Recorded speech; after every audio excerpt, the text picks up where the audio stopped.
Opfinder.dk, hvad kan jeg hjælpe dem med? Ja, hej, det er Mikkel. Det er bare fordi, hvor tit kunne du godt tænke dig at se ting, der er langt væk fra?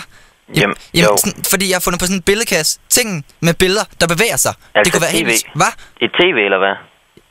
Idé nummer 2. Jeg har en anden idé. Imens du ser billeder, der bevæger sig, så er der lyd på.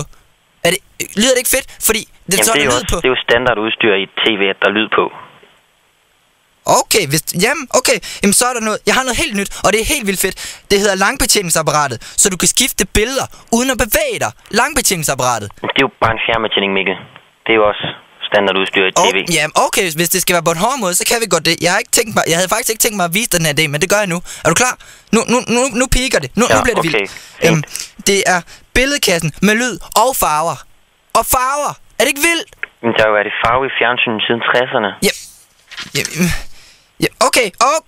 Fladbilledkassen med lyd, farver og langbetjeningsapparat. Den flade kasse, design, Jamen, Bang & Olufsen. de er jo også flade. Jeg kunne godt 6.000 kroner kun hos mig. Det bliver ikke til noget, Mikkel. Fuck ja. Okay, jeg kommer tilbage.